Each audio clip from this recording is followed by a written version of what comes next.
السلام علیکم ورحمۃ اللہ وبرکاتہ۔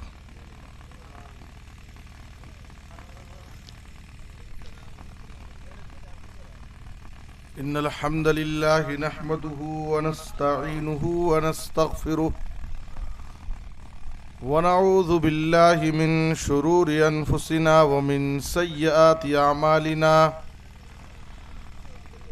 من يهده الله فلا مضل له ومن يضلله فلا هادي له وأشهد أن لا إله إلا الله وحده لا شريك له وأشهد أن محمدا عبده ورسوله يا أيها الذين آمنوا اتقوا الله حق تقاته ولا تموتن إلا وأنتم مسلمون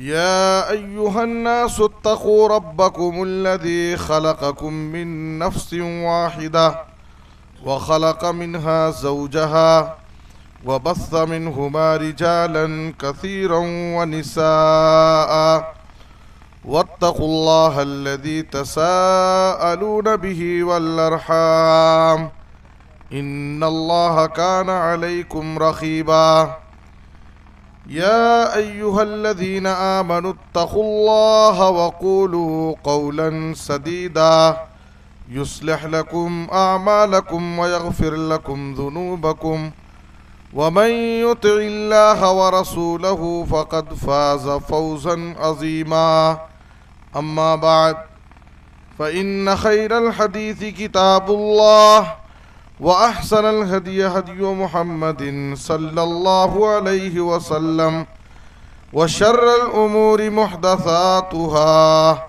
وكل محدثة بدعة وكل بدعة ضلالة وكل ضلالة في النار أعوذ بالله من الشيطان الرجيم بسم الله الرحمن الرحيم ولا تقربوا الزنا إنه كان فاحشة وساء سبيلا۔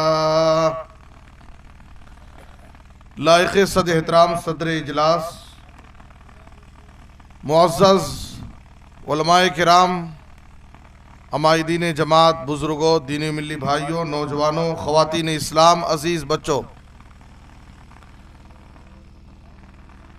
آج کے اس ماہانہ اجلاس میں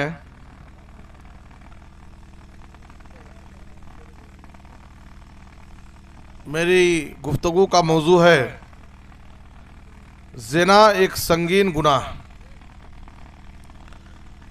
جیسا کہ مجھے یہ اطلاع دی گئی کہ اصلاح معاشرہ کے عنوان سے سلسلہ وار اجتماعات منعقد ہو رہے ہیں، اور آج کے اس اجتماع میں اصلاح معاشرہ ہی کی ایک کڑی زنا جو سماج اور معاشرے میں بڑھتی ہوئی ایک بڑی برائی ہے، تو اس لیے اس موضوع سے متعلق کچھ دیر گفتگو کرنے کا مجھے مکلف کیا گیا۔ زناکاری، بدکاری، نوجوانوں میں، لڑکوں اور لڑکیوں میں ناجائز تعلقات، اسلام میں جنسی خواہشات کی تکمیل کے لیے دو ہی راستے ہیں، ایک تو نکاح کر کے بیوی سے جنسی خواہش پوری کرنا، اور دوسرے لونڈی سے۔ اب ہمارے پاس اس ماحول میں تو لونڈی کا کوئی تصور نہیں ہے، تو نکاح کے ذریعے بیوی سے جنسی خواہش پوری کرنا، یہی ایک حلال طریقہ ہمارے پاس ہے۔ اس کے علاوہ خواہش پوری کرنے کے لیے جو بھی طریقے ہیں وہ اسلام میں ناجائز اور حرام ہے۔ زنا یہ ایک انتہائی سنگین گناہ ہے، گھناؤنا عمل ہے، قبیح ترین فعل ہے، اور گناہ کبیرہ بڑے گناہ میں اس کا شمار ہوتا ہے۔ قرآن مجید میں اللہ تعالیٰ نے عباد الرحمن، جو رحمان کے خاص بندے ہیں، جن کا ذکر اللہ نے سورہ فرقان میں کیا ہے، تو ان عباد الرحمن کے اوصاف ذکر کرتے ہوئے اللہ نے فرمایا والذین لا يدعون مع اللہ الہا آخر ولا يقتلون النفس التي حرم اللہ الا بالحق ولا يزنون ومن يفعل ذلك يلقى اثاما۔ رحمان کے خاص بندے وہ ہیں جو اللہ کے ساتھ کسی دوسرے معبود کو نہیں پکارتے، ناحق کسی معصوم کی جان نہیں لیتے، کسی کو قتل نہیں کرتے، ولا یزنون اور زنا نہیں کرتے، ناجائز تعلقات نہیں بناتے ہیں، ومن یفعل ذلک یلقى اثاما، اور جو شخص ایسے گناہوں کا ارتکاب کرے گا تو سمجھیے کہ وہ بڑے گناہ کا ارتکاب کر رہا ہے، اور آخرت میں بہت ہی رسوا کن بدترین عذاب میں اس کو رکھا جائے گا۔ صحیح بخاری اور صحیح مسلم کی حدیث میں ہے، عبداللہ بن مسعود رضی اللہ تعالیٰ عنہ نے نبی صلی اللہ علیہ وسلم سے سوال کیا ای الذنب اعظم عند اللہ، اے اللہ کے رسول، اللہ کے نزدیک سب سے بڑا گناہ کیا ہے؟ تو آپ صلی اللہ علیہ وسلم نے کہا ان تجعل للہ ندا وہو خلقک، تم اللہ کے ساتھ کسی دوسرے کو شریک بناؤ حالانکہ اللہ نے تمہیں تنہا پیدا کیا ہے، تو یہ سب سے بڑا گناہ اللہ کے نزدیک۔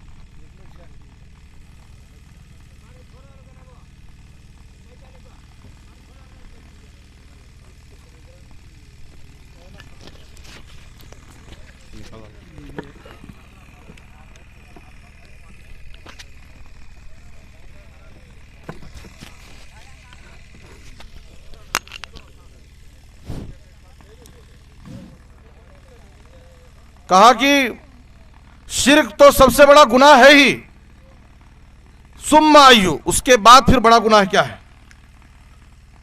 تو کہا ان تقتل ولدک خشیۃ ان یطعم معک، تم اپنے بچے کو اس ڈر سے قتل کر دو، اس کو جینے مت دو کہ تمہیں اس کو کھلانا پڑے گا، اس کو کھلانے پلانے کے ڈر سے، اس کے روزی رزق کے خوف سے، اس کے معاش کی فکر لے کر کے تم اپنے بچے کو قتل کر دو، اس کو دنیا میں جینے کا موقع مت دو، یہ بھی ایک بہت بڑا گناہ ہے۔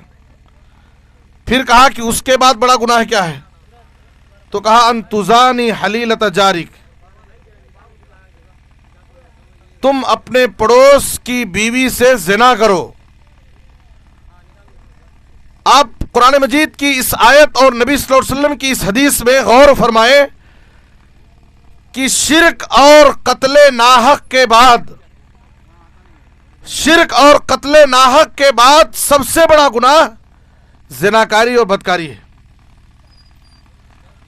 اور اگر کوئی شخص اپنے پڑوس، اپنے گلی محلے کی کسی عورت سے، کسی لڑکی سے زنا کرتا ہے تو اس کی سنگینی اور خطرناکی اور بڑھ جاتی ہے۔ ہمارے گلی کی بچی ہے، ہمارے پاس پڑوس کی عورت ہے، اس کے ساتھ اگر کوئی شخص بدکاری کرتا ہے، اس سے ناجائز تعلق قائم کرتا ہے تو اس کی سنگینی اور بڑھ جاتی ہے، یہ اور بڑا گناہ ہے۔ آپ صلی اللہ علیہ وسلم نے فرمایا لَأَن يَزْنِيَ الرَّجُلُ بِعَشْرِ نِسْوَةٍ ایسر علیہ من ان یزنی بامرأۃ جاری، ایک آدمی کسی عام عورت سے 10 عورتوں سے زنا کرے، 10 عورتوں سے زنا اتنا بڑا گناہ نہیں ہے جتنا بڑا گناہ کسی پڑوس کی عورت سے زنا کرنا۔ پڑوس کی عورت، ہمارے گلی محلے میں رہنے والی عورت، پاس پڑوس میں رہنے والی عورت، ایسی عورت سے زنا کرنا، پڑوس کی عورت سے اپنا منہ کالا کرنا، اس کے ساتھ ناجائز تعلق بنانا، یہ اور سنگین جرم ہے۔ 10 عورت سے زنا سے بڑا گناہ ہے۔ آج آپ دیکھیے نوجوان لڑکے اور لڑکیاں گلی محلے میں، پاس پڑوس میں ناجائز تعلقات قائم کرتے ہیں، اور یہ برائی سماج اور معاشرے میں بڑی تیزی کے ساتھ بڑھ رہی ہے۔ سماج کے، محلے کے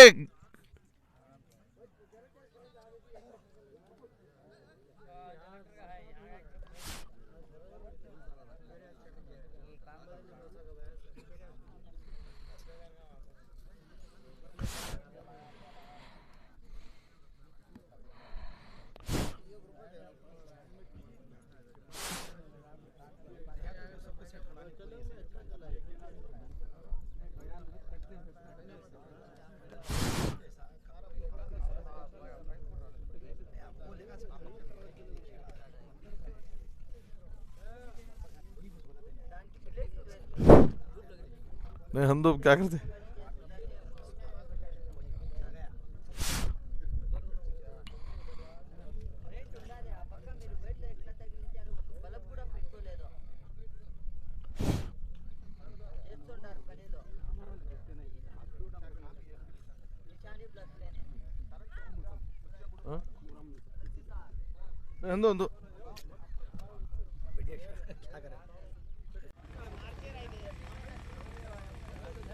کتاب و سنت میں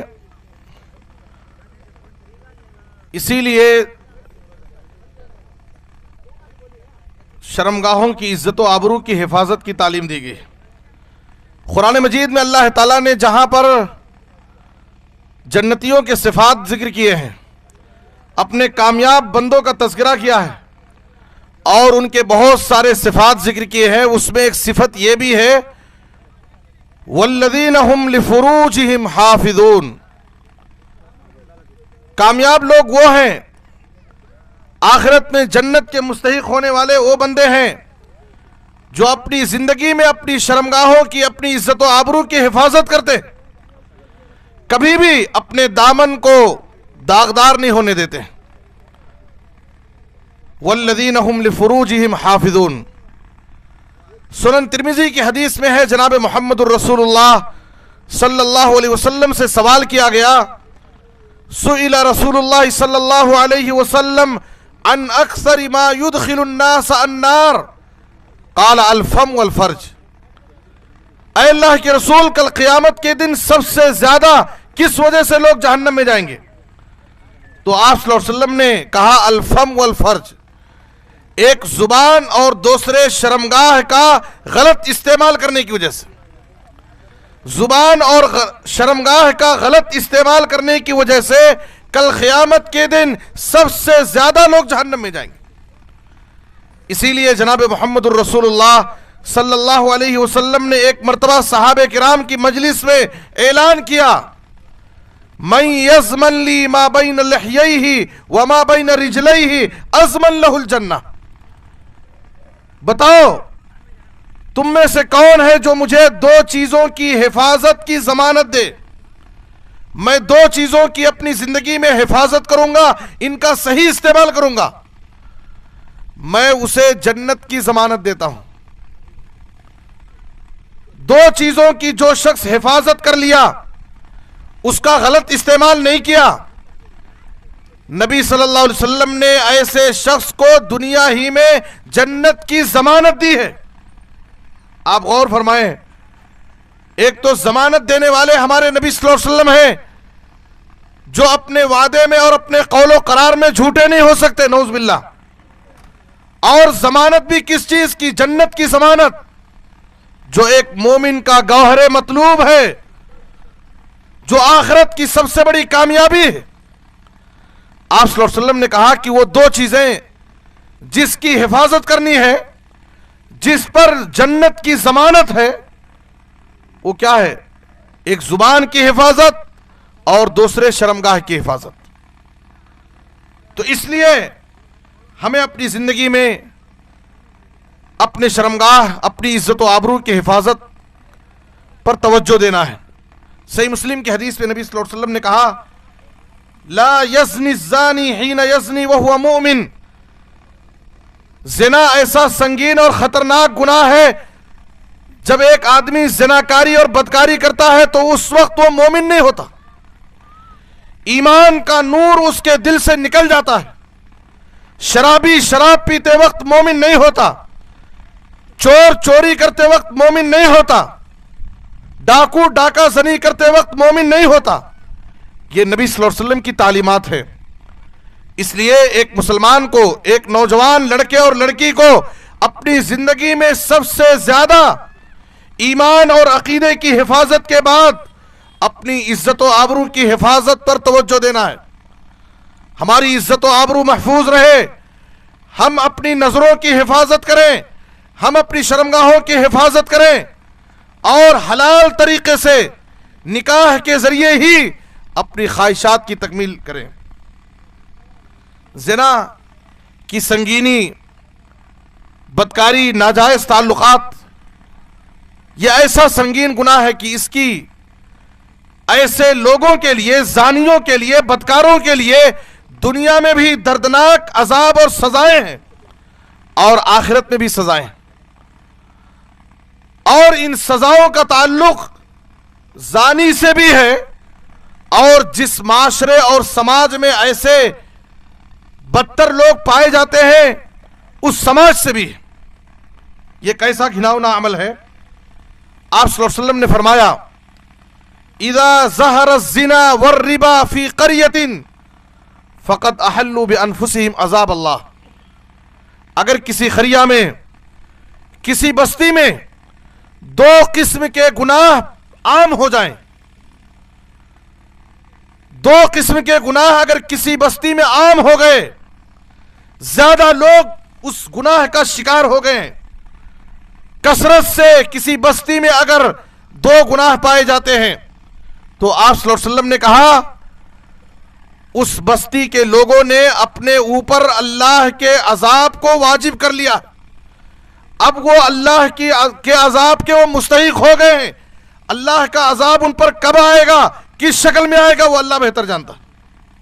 لیکن اگر کسی بستی میں دو گناہ عام ہو جائیں، پھیل جائیں، تو گویا اس بستی والوں نے اپنے اوپر اللہ کے عذاب کو واجب کر لیا۔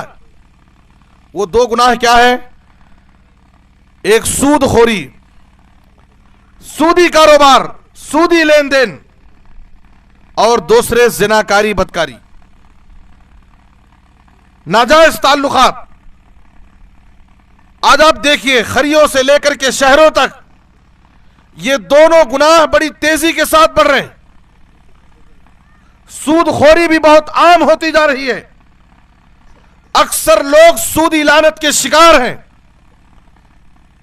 سود لیتے اور دیتے ہیں، سود کھاتے اور کھلاتے ہیں۔ آپ صلی اللہ علیہ وسلم نے کہا سود اور زناکاری، یہ دو گناہ اگر کسی بستی میں عام ہو جائیں تو اس بستی پر اللہ کا عذاب آنا یقینی ہو گیا۔ اس لیے اگر ہم اپنے سماج میں، اپنی بستی میں اللہ کی رحمت چاہتے ہیں، پرامن اور پرسکون ماحول چاہتے ہیں، تو ہماری ذمہ داری ہے کہ ایسے گھناؤنے اعمال سے، ایسے بدترین گناہوں سے اپنے سماج اور معاشرے کو پاک صاف رکھیں، اپنے نوجوانوں کی اصلاح کریں، اپنے نوجوانوں کی صحیح دینی تربیت کریں، تاکہ ہمارا سماج، ہمارا معاشرہ، ہماری گلی اور محلے، ہمارا سوسائٹی ایسے گھناؤنے اعمال سے محفوظ رہے، تاکہ اللہ کی رحمتیں نازل ہوں، اللہ کی مدد نازل ہو، اور اللہ کے عذاب سے ہم محفوظ رہیں۔ دوسری حدیث میں آپ صلی اللہ علیہ وسلم سے سوال کیا گیا، ام المومنین زینب بنت جہش رضی اللہ تعالیٰ عنہ نے سوال کیا، انہلک وفینا الصالحون، بعض لوگ اس خوش فہمی میں رہتے ہیں کہ میں تو نمازی ہوں، میں حاجی ہوں، میں پرہیزگار ہوں، میں تہجد گزار ہوں، اور سماج اور معاشرے میں اگر برائی پھیل رہی ہے، گلی اور محلے میں نوجوان بگڑ رہے ہیں، تو اس سے مجھے کیا مطلب ہے، اس سے میرا کیا تعلق ہے؟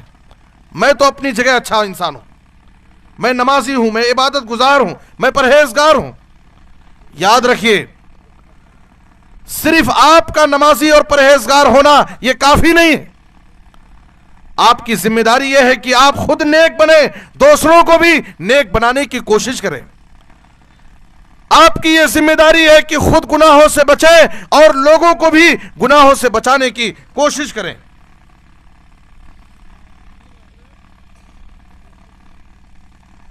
ہم سب کی یہ ذمہ داری ہے، ورنہ اللہ کا جب عذاب آئے گا تو اس عذاب کے شکار اچھے اور برے سارے لوگ ہوں گے۔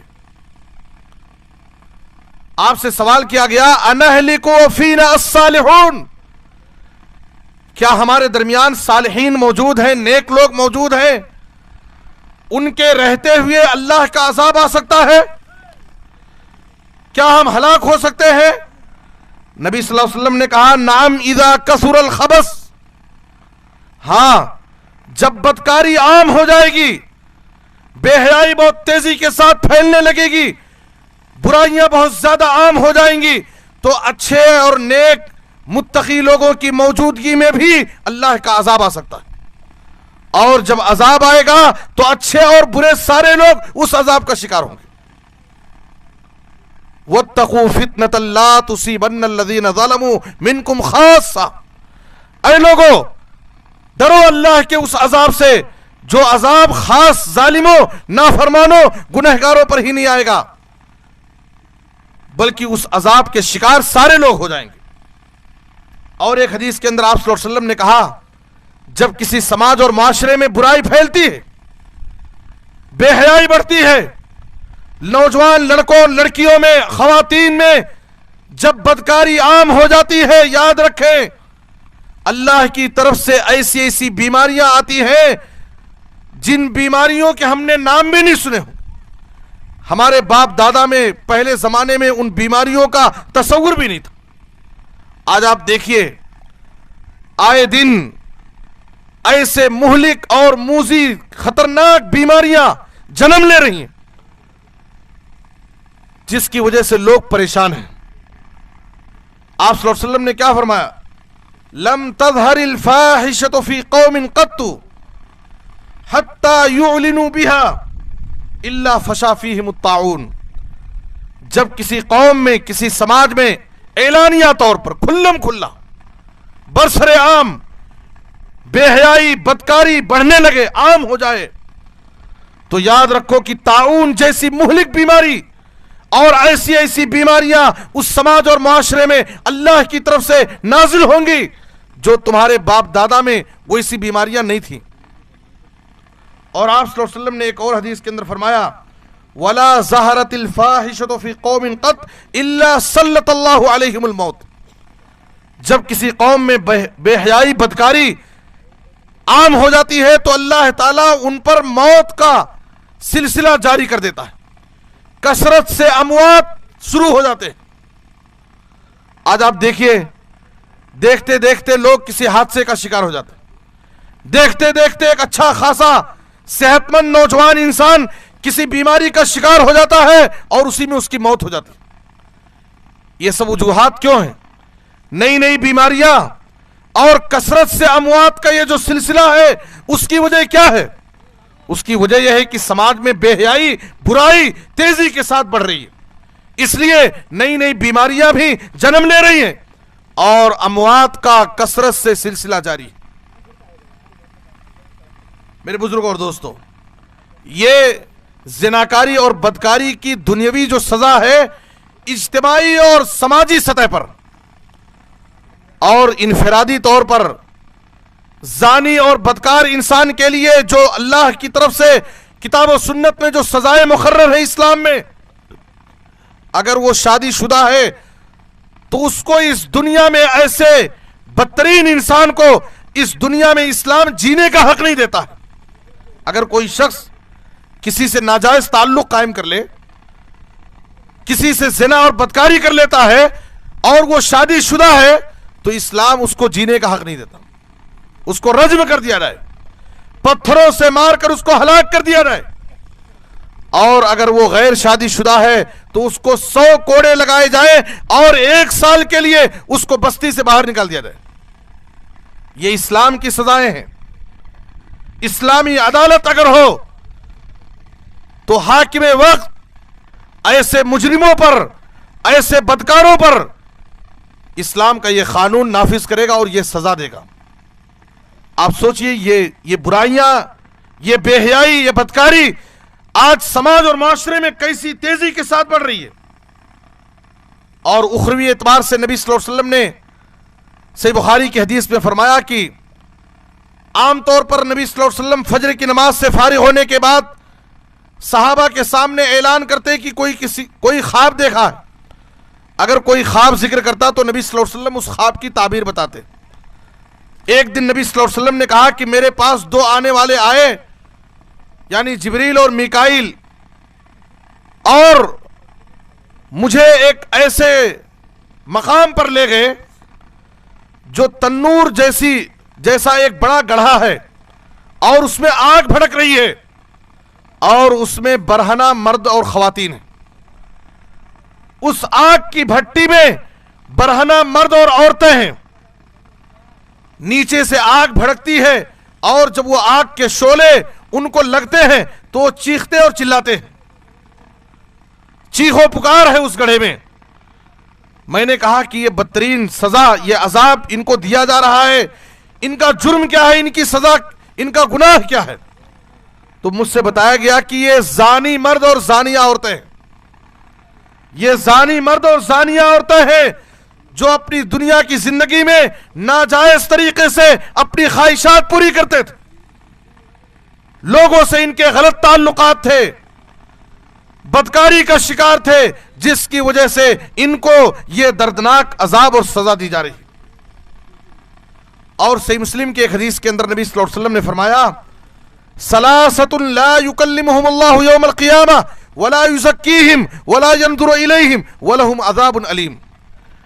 3 قسم کے لوگ ایسے ہیں اللہ تعالی جن سے قیامت کے دن اتنا سخت غصے میں ہوگا کہ ان سے اللہ کلام نہیں کرے گا، بات نہیں کرے گا، ان کو گناہوں سے پاک نہیں کرے گا، ان کی طرف دیکھے گا بھی نہیں.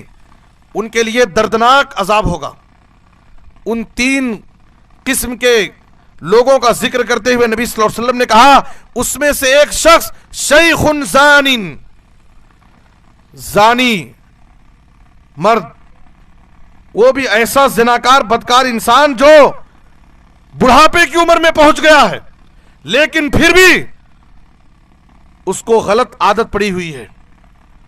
بڑھاپے کی عمر میں پہنچنے کے بعد بھی وہ اپنی عزت و آبرو کی حفاظت نہیں کرتا ہے، دوسروں کی عزت پر حملہ کرتا ہے. بوڑھا زانی انسان، اللہ تعالیٰ اس سے سخت غضبناک ہوگا. اور اسی طرح سے ایک حدیث کے اندر آپ صلی اللہ علیہ وسلم نے کہا خاص طور پر وہ خواتین جن کے مرد حضرات بستی میں، گاؤں میں موجود نہیں ہوتے ہیں، ان کے شوہر گاؤں سے باہر ملازمت کے لیے یا کاروبار کے لیے باہر گئے ہیں اور خواتین گھروں میں تنہا زندگی گزارتی ہیں، ایسی خواتین کے لیے بہت بڑی نصیحت یہ ہے کہ ان کو خاص طور پر اپنے شوہر کی غیر حاضری میں، اپنے شوہر کی غیر موجودگی میں اپنی عزت و آبرو کی حفاظت کا خاص خیال کرنا چاہیے، اور اپنے گھر میں اپنے شوہر کی اجازت کے بغیر کسی اجنبی مرد کو گھر میں آنے کی اجازت نہیں دینی چاہیے. خواتین کی یہ ذمہ داری ہے جن کے شوہر مرد حضرات گھر سے باہر ہیں، ملازمت کے لیے گئے ہوئے ہیں، کاروبار کے لیے گئے، کمانے کے لیے باہر ہیں. ایسی گھر کی خواتین کی یہ ذمہ داری ہے کہ وہ اپنی عزت و آبرو کی خاص طور پر اپنے گھروں میں حفاظت کریں، اپنے شوہر کے مال کی حفاظت کریں، ان کا غلط تصرف نہ کریں، بے دریغ خرچ نہ کریں، اسراف اور فضول خرچی سے بچیں، اور خاص طور پر شوہر کی غیر حاضری میں اپنی عزت و آبرو کی حفاظت کریں، اپنی عزت کو داغدار نہ ہونے دیں. نبی صلی اللہ علیہ وسلم نے کہا، طبرانی کی حدیث ہے، مثل الذی یجلس علی فراش المغیبہ وہ شخص جس عورت کا شوہر اس سے غیر حاضر ہے،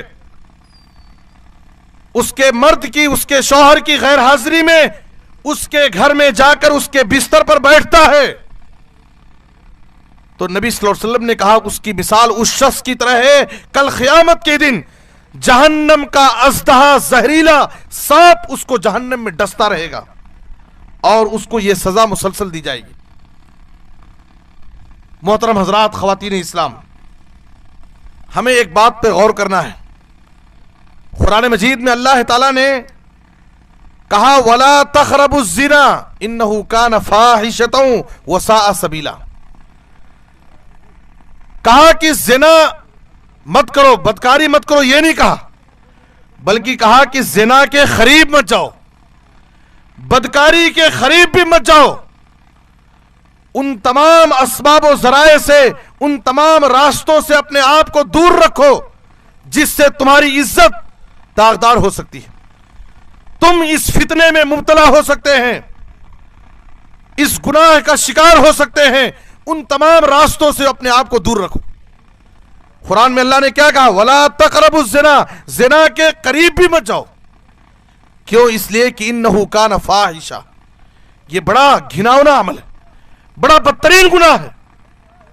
دنیا میں بھی انسان لوگوں میں وہ بے عزت ہو جاتا ہے، لوگ سماج اور معاشرے میں اس کو عزت کی نظر سے نہیں دیکھتے، اس کو ایک گھٹیا انسان سمجھتے ہیں، اور اللہ کی نظر میں بھی وہ مبغوض ہوتا ہے، اللہ کی نظر میں بھی اس کا کوئی مقام نہیں ہوتا۔ اور یہ ایسا گھناؤنا عمل ہے جو برے راستے پر انسان کو لے جاتا ہے۔ جب انسان اس گھناؤنے عمل کا ارتکاب کرتا ہے تو اور بھی وہ بہت سارے گناہوں کا ارتکاب کر بیٹھتا ہے۔ اسی لیے ہماری شریعت نے جہاں زنا کو، بدکاری کو حرام قرار دیا، وہی زنا تک لے جانے والے جو اسباب و عوامل ہیں ان کو بھی حرام قرار دیا۔ جیسے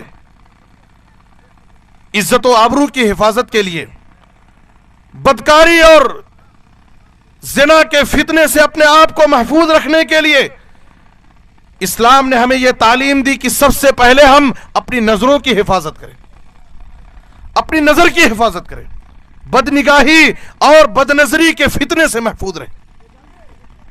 آج سوشل میڈیا کے دور سے ہمارا آپ گزر رہے ہیں، موبائل فون اور انٹرنیٹ کی بہترین سہولت ہے، ہر شخص کے ہاتھ میں انٹرنیٹ کی سہولت موجود ہے۔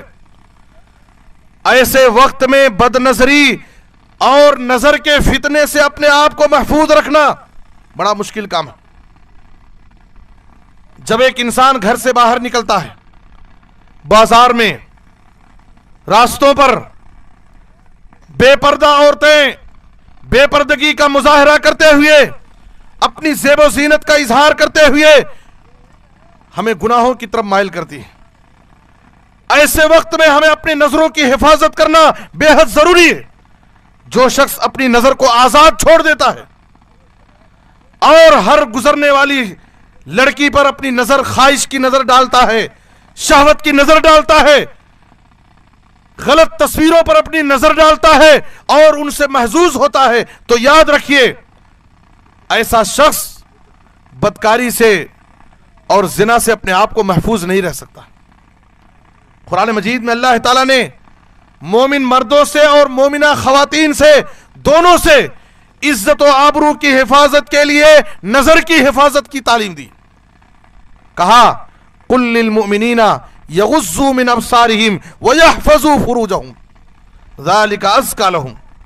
اے نبی صلی اللہ علیہ وسلم، آپ مومن مردوں سے کہہ دیجئے کہ وہ اپنی نظروں کو پست رکھیں، اپنی نظروں کو جھکا کے رکھیں، اپنی نظر کو آزاد نہ چھوڑ دیں۔ اگر وہ اپنی نظروں کی حفاظت کریں گے تو ان کی شرمگاہوں کی حفاظت ہوگی۔ عورتوں سے حکم دیا، عورتوں سے فرمایا وَقُلْ لِلْمُؤْمِنَاتِ يَغْضُضْنَ مِنْ أَبْصَارِهِنَّ وَيَحْفَظْنَ فُرُوجَهُنَّ۔ خواتین سے کہہ دیں کہ اگر وہ اپنی عزت و آبرو کی حفاظت چاہتی ہیں، اپنی عزت کی حفاظت چاہتی ہیں، تو اپنی نظروں کی حفاظت کریں، تو ان کی عزت و آبرو محفوظ رہے گی۔ جناب محمد الرسول اللہ صلی اللہ علیہ وسلم سے ایک صحابی نے، جریر بن عبداللہ رضی اللہ تعالیٰ عنہ نے، اچانک کسی عورت پر، اجنبی عورت پر نظر پڑ جائے، اچانک اس کے بارے میں سوال کیا، اے اللہ کے رسول، راستہ چلتے ہوئے اگر کسی اجنبی عورت پر میری نظر پڑ جاتی ہے تو میں کیا کروں؟ تو آپ صلی اللہ علیہ وسلم نے کیا فرمایا؟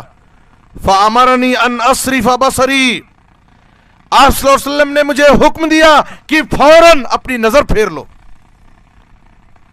اچانک اگر ہماری نظر کسی غیر محرم عورت پر، کسی اجنبی عورت پر پڑ جاتی ہے تو نبی صلی اللہ علیہ وسلم نے کہا فوراً نظر پھیر لو۔ یہاں نبی صلی اللہ علیہ وسلم فوراً نظر پھیرنے کی تعلیم دے رہے۔ اگر کوئی شخص، کوئی نوجوان اجنبی عورتوں کو خواہش کی نظر سے گھور گھور کر دیکھتا ہے اور فلموں میں، ڈراموں میں، موبائل میں غلط تصویروں کو دیکھ کر کے باقاعدہ اس سے لذت حاصل کرتا ہے، تو کیا ایسا شخص اپنے آپ کو بدکاری کے فتنے سے، زنا کے گناہ سے اپنے آپ کو محفوظ رکھ سکتا ہے؟ نبی صلی اللہ علیہ وسلم نے کہا کہ اگر اپنی شرمگاہ کی حفاظت کرنا چاہتے ہو تو سب سے پہلے اپنی نظر کی حفاظت کرو۔ حضرت علی رضی اللہ تعالیٰ عنہ سے نبی صلی اللہ علیہ وسلم نے کہا، یا علی لا تتبع النظرة النظرة فإن لك الأولى وليست لك الآخرة، اے علی بار بار کسی عورت پر نظر مت ڈالو، گھور گھور کر کے اس کو بار بار مت دیکھو، اس لیے کہ پہلی نظر اچانک بغیر ارادے کے جو پڑ گئی ہے وہ تو اللہ معاف کرے گا، لیکن دوبارہ اگر تم جان بوجھ کر کے ارادے کے ساتھ کسی عورت پر نظر ڈالو گے تو یہ اللہ کے پاس تمہارا جرم معاف نہیں ہے۔ اسی طریقے سے آپ صلی اللہ علیہ وسلم نے کہا، ہم یہ سمجھتے ہیں کہ زناکاری زناکاری ہے، آپ صلی اللہ علیہ وسلم نے کہا العینان تزنیان والیدان تزنیان والرجلان تزنیان، آنکھیں زنا کرتی ہیں۔ آنکھوں کا زنا کیا ہے؟ کسی اجنبی عورت کو، کسی لڑکی کو شہوت کی نظر سے دیکھنا۔ ہاتھ زنا کرتے ہیں، پیر زنا کرتے ہیں، دل والقلب یزنی، دل بھی زنا کرتا ہے۔ غلط خواہشات دل میں پالنا، حرام خواہشات کو دل میں جگہ دینا، یہ دل کا زنا ہے۔ کان زنا کرتے ہیں، اپنے کانوں سے غلط چیزوں کو، حرام چیزوں کو لذت کے ساتھ کانوں سے سننا، فلمی گانے سننا، یہ کانوں کا زنا ہے۔ ان تمام چیزوں سے ہمیں اپنے آپ کو بچانا ہے، تب جا کر کے ہم دنیا میں بھی سکون کی زندگی پا سکتے ہیں اور آخرت میں اللہ کے پاس کامیاب ہو سکتے ہیں۔ اور بے حیائی اور زناکاری، بدکاری کے فتنے سے بچانے کے لیے ایک ضروری چیز کیا ہے؟ پردے کا اہتمام۔ خواتین کو پردے کا اہتمام کرنا چاہیے۔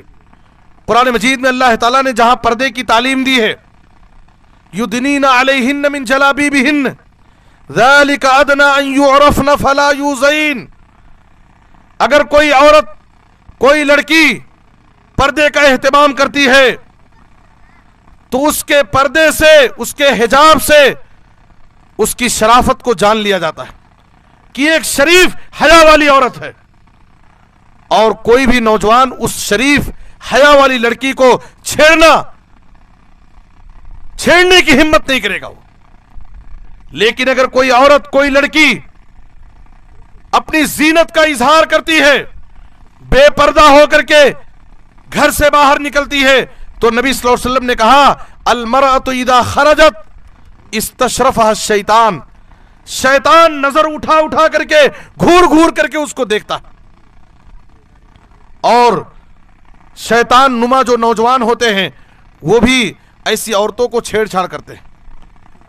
تو خواتین اپنی عزت و آبرو کی حفاظت کے لیے، بے حیائی سے اپنے آپ کو بچانے کے لیے، اپنی عزت کی حفاظت کے لیے، ان کے لیے ضروری ہے کہ وہ پردے کا اہتمام کریں اور زیب و زینت کے اظہار کے ساتھ اپنے گھروں سے باہر نہ نکلیں۔ اسی لیے خواتین کو یہ تعلیم دی گئی وَقَرْنَ فِي بُيُوتِكُنَّ وَلَا تَبَرَّجْنَ تَبَرُّجَ الْجَاهِلِيَّةِ الْأُولَى، تم اپنے گھروں میں لازم پکڑو، اپنے گھروں میں قرار رہو، اپنے گھروں میں ٹھہری رہو، بغیر ضرورت کے گھر سے باہر بے پردگی کے ساتھ اپنے زیب و زینت کا اظہار کرتے ہوئے باہر مت نکلو، ورنہ تمہاری عزت و آبرو محفوظ نہیں رہے گی۔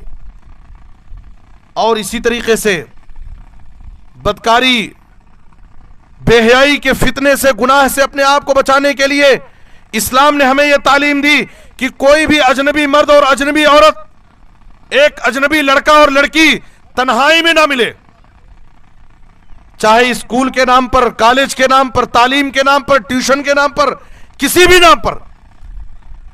لڑکوں اور لڑکیوں کا اختلاط، ایک ساتھ ملنا، ایک ساتھ ملازمت کرنا، مردوں کے ساتھ ان کے شانہ بشانہ چلنا، ان کے ساتھ کاروبار کرنا، آفسوں میں رہنا، یاد رکھیے یہ اپنے آپ کو گناہ کی دعوت دینا۔ ایسی خواتین اور ایسی لڑکیوں کی عزت و آبرو محفوظ رہنا ایک مشکل چیز ہے۔ مردوں کے ساتھ تنہائی میں نہ ملیں۔ آپ صلی اللہ علیہ وسلم نے کہا لا یخلون رجل بامرأۃ، کوئی بھی مرد، اجنبی مرد کسی اجنبی عورت کے ساتھ تنہائی میں نہ ملے۔ فإن الشیطان ثالثہما، اس لیے کہ جب دو اجنبی مرد و عورت تنہائی میں ملتے ہیں تو وہاں تیسرا شیطان ہوتا ہے جو ان کے دل میں غلط وسوسے اور خیالات ڈالتا ہے۔ اور کہا وَلَا تُسَافِرَنَّ امْرَأَةٌ إِلَّا مَعَهَا مَحْرَمٌ، کوئی بھی عورت بغیر محرم کے سفر نہ کرے، مطلق سفر۔ کوئی بھی سفر کسی عورت کے لیے بغیر محرم کے جائز نہیں ہے۔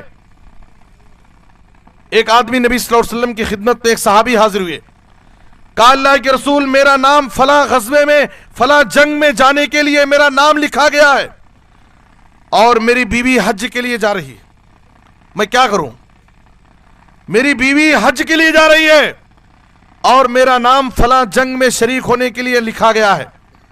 آپ صلی اللہ علیہ وسلم نے اس مرد کو اجازت نہیں دی۔ آج آپ دیکھیے لوگ 40 دن 4 مہینے چلے کے نام پر نکل جاتے ہیں۔ گھر کی خواتین، گھر کی لڑکیوں کی عزت و آبرو کی حفاظت کرنا یہ ماں باپ کی ذمہ داری، اولین ذمہ داری۔ نبی صلی اللہ علیہ وسلم نے اس صحابی سے یہ نہیں کہا کہ تمہارا نام جنگ میں لکھا گیا ہے تم جنگ میں جاؤ۔ آپ صلی اللہ علیہ وسلم نے کہا، صحیح بخاری کی حدیث ہے، اذهب فحج مع امراتک، تمہیں جنگ میں جانے کی ضرورت نہیں ہے، تمہاری بیوی حج کے لیے جا رہی ہے، تم اپنی بیوی کے ساتھ حج کے لیے جاؤ، محرم بن کر کے اپنی بیوی کے ساتھ جاؤ۔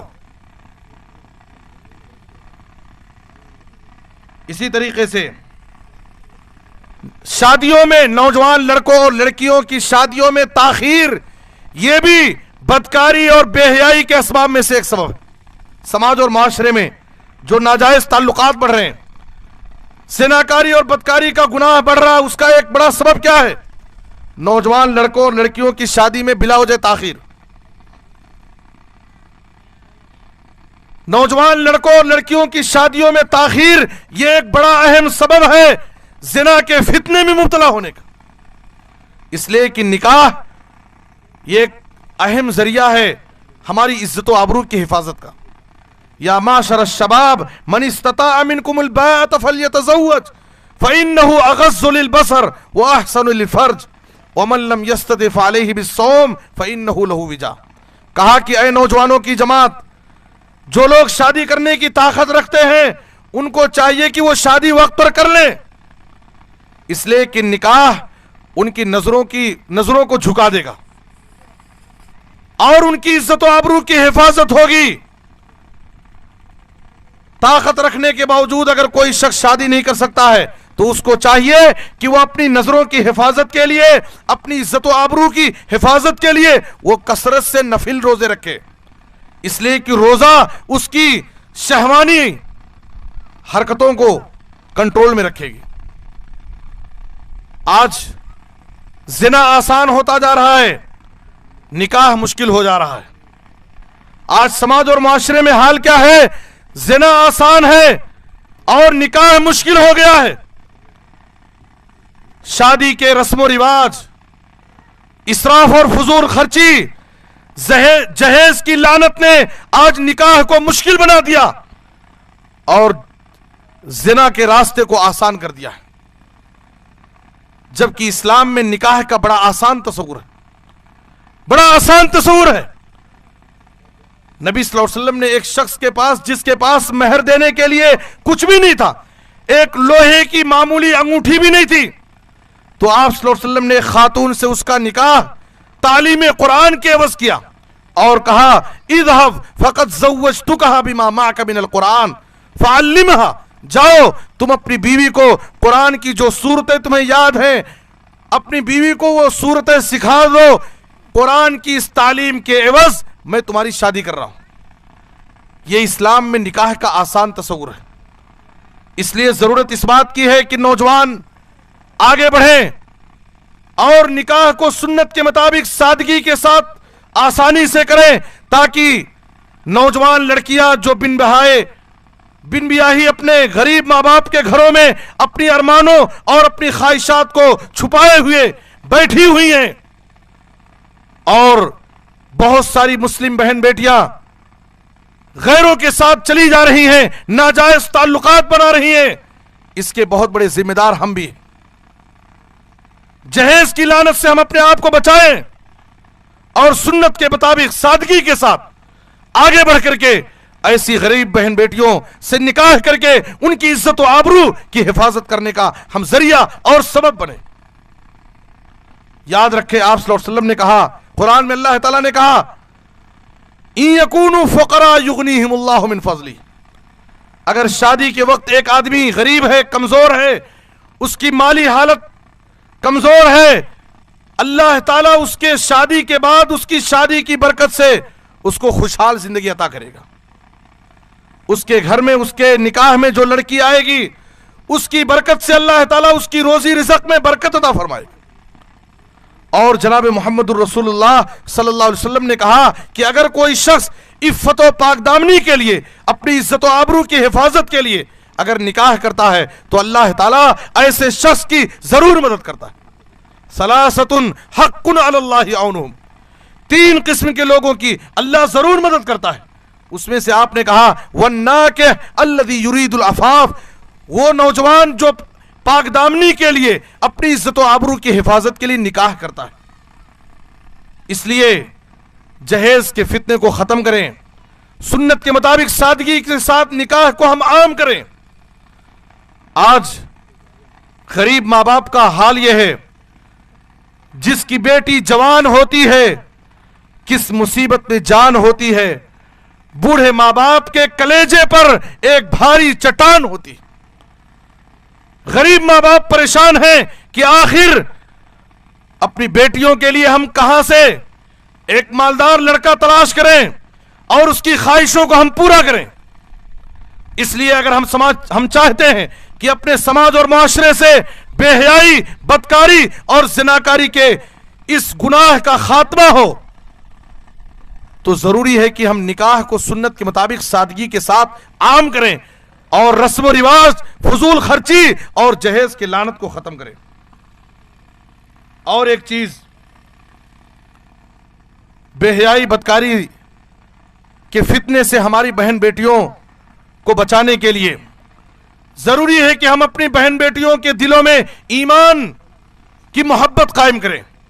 آج مسلم لڑکیاں غیر مسلم لڑکوں کے ساتھ بھاگ رہی ہیں، ناجائز تعلقات قائم کر رہی ہیں۔ اس کی وجہ کیا ہے کہ آج مسلم بہن بیٹیوں کے دلوں میں اسلام کی، ایمان کی محبت نہیں ہے۔ انہوں نے ایمان اور اسلام کو ایک معمولی چیز سمجھا۔ ہماری ذمہ داری ہے، ماں باپ کی ذمہ داری ہے کہ ان کے دلوں میں ایمان کی محبت، اسلام کی محبت بچپن ہی سے بٹھانے کی کوشش کریں۔ ام سلیم رضی اللہ تعالیٰ عنہ نے جب ابو طلحہ نے ان کو نکاح کا پیغام دیا، اس وقت ام سلیم رضی اللہ تعالیٰ عنہ نے ابو طلحہ سے کیا کہا تھا؟ واللہ ما مثلک یا ابا طلحہ یرد ولکنک رجل کافر وانا امرات مسلمہ۔ کہا کہ اے ابو طلحہ، تیرے رشتے کو ٹھکرایا نہیں جا سکتا، تیرے شادی کے پیغام کو رد نہیں کیا جا سکتا، لیکن میں تیرے شادی کے پیغام کو اس لیے ٹھکرا رہی ہوں کہ تو ایک کافر آدمی ہے اور میں ایک مسلمان لڑکی ہوں۔ ولا یحل لی ان اتزوجک، اور میرا دین مجھے اس بات کی اجازت نہیں دیتا کہ میں تجھ جیسے ایک کافر نوجوان سے شادی کروں. میں مسلمان لڑکی ہوں، میرا دین، میرا اسلام مجھے اجازت نہیں دیتا. لیکن وَإِن تُسْلِمْ فَذَاكَ مَهْرِي، اگر تو اسلام قبول کر لے تو تیرا قبول اسلام میرے لیے مہر ہے. وَمَا أَسْأَلُكَ غَيْرَهُ، اور میں تجھ سے اس کے علاوہ مہر میں کوئی دوسری چیز نہیں مانگوں گی. فَأَسْلَمَ فَكَانَ ذَلِكَ مَهْرَهَا، دل سے جو بات نکلتی ہے اثر رکھتی ہے، پر نہیں طاقت پرواز مگر رکھتی ہے. ام سلیم رضی اللہ تعالیٰ عنہ کے دل سے نکلی ہوئی یہ بات، یہ نصیحت ابو طلحہ کے دل میں اثر کر گئی اور وہ اسلام قبول کرتے ہیں، اور ان کا قبول اسلام ام سلیم کے لیے مہر بن گیا. صحابہ کرام کہتے میں نہیں جانتا، ہم نہیں جانتے کہ خواتین اسلام میں ام سلیم سے زیادہ معزز مہر کسی دوسری عورت کا ہو، جس نے اپنے شوہر کو مسلمان بنا کر کے قبول اسلام کو اپنے لیے مہر بنایا، قبول اسلام کو اپنے لیے مہر بنایا. آج ہماری بہن بیٹیوں کے اندر یہی ایمانی غیرت ہونی چاہیے، اسلام کی یہ محبت ہماری بہن بیٹیوں کے دلوں میں ہونی چاہیے، عشق اور پیار کے فتنے میں نہیں پڑنا چاہیے. یاد رکھیں یہ 4 دن کی چاندنی ہے. ایک نوجوان لڑکا تمہاری عزت کے ساتھ بھی کھیلے گا اور تمہارے ایمان کو بھی برباد کرے گا اور تمہاری عزت و آبرو کو بھی برباد کرے گا. اس لیے اسلام پر قائم رہو، دین پر قائم رہو. اور ایک آخری چیز یہ ہے کہ ہم نوجوانوں سے خاص طور پر گزارش یہ ہے کہ کسی بہن بیٹی کے اوپر نظر ڈالنے سے پہلے یہ سوچ لو کہ ہمارے گھروں میں بھی بہن بیٹیاں ہیں، ہمارے گھروں میں بھی بہن بیٹیاں ہیں. بد نظر اٹھنے ہی والی تھی کسی کی جانب، بد نظر اٹھنے ہی والی تھی کسی کی جانب، اپنی بیٹی کا خیال آیا تو دل کانپ گیا. ہم اس بات کو بھول جاتے ہیں کہ اگر کسی لڑکی پر ہم نظر ڈالتے ہیں شہوت کی نظر، تو ہمیں یہ سوچنا چاہیے کہ ہمارے گھروں میں بھی بہن بیٹیاں ہیں. نبی صلی اللہ علیہ وسلم نے ایک نوجوان کو جو زنا کی اجازت مانگ رہا تھا، صحابہ کرام جذبات میں آ گئے، غصے میں آ گئے. آپ صلی اللہ علیہ وسلم نے اس نوجوان کو قریب بلا کر کے تربیت کی. اتحبہ لامک، جس زنا کی بدکاری کی تو اجازت مانگ رہا ہے، کیا اس کام کو اپنی ماں کے لیے تو پسند کرے گا؟ اس نے سختی سے انکار کیا اور کہا ہرگز میں اپنی ماں کے لیے پسند نہیں کرتا. آپ سوال کرتے گئے اتحبہ لابنتک، اتحبہ لاختک، اتحبہ لعمتک، اتحبہ لخالتک، کیا اس کام کو تو اپنی بیٹی کے لیے، اپنی بہن کے لیے، اپنی پھوپھی کے لیے، اپنی خالہ کے لیے پسند کرے گا کہ کوئی دوسرا تیری پھوپھی کے ساتھ، تیری بہن بیٹی کے ساتھ یہ گھناؤنا کام کرے؟ وہ سختی سے انکار کرتا گیا. نبی صلی اللہ علیہ وسلم کی تربیت کا اثر اس کے دل پر ہو گیا تھا. اس کے بعد آپ صلی اللہ علیہ وسلم نے اس کو تربیت کرنے کے ساتھ دعا دی.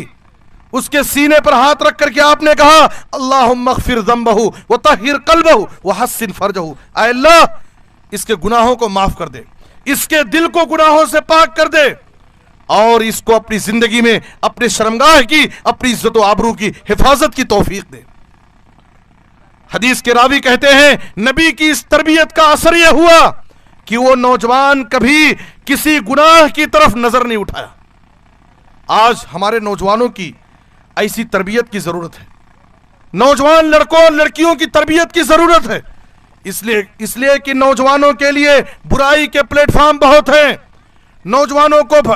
نوجوانوں کو گمراہ ہونے کے لیے، نوجوانوں کے بگڑنے کے بہت سارے چانسز ہیں، بہت سارے برائی کے راستے ہیں. ایسے حالات میں ہماری یہ ذمہ داری ہے کہ نوجوان لڑکوں اور لڑکیوں کی وقتاً فوقتاً ہم دینی تربیت کریں، ان کے دلوں میں ایمان بٹھائیں، اسلامی تعلیمات ان کو بتائیں، اور سب سے بڑی چیز اللہ کا خوف ان کے دلوں میں پیدا کریں. اللہ سے دعا ہے کہ اللہ تعالی ہمیں اپنی زندگی میں ہر حال میں اپنی عزت و آبرو کی حفاظت کرنے کی توفیق عطا فرما. اے اللہ سماج اور معاشرے سے ہمیں برائیوں کی اصلاح کرنے اور برائیوں کے خاتمے کی توفیق عطا فرما.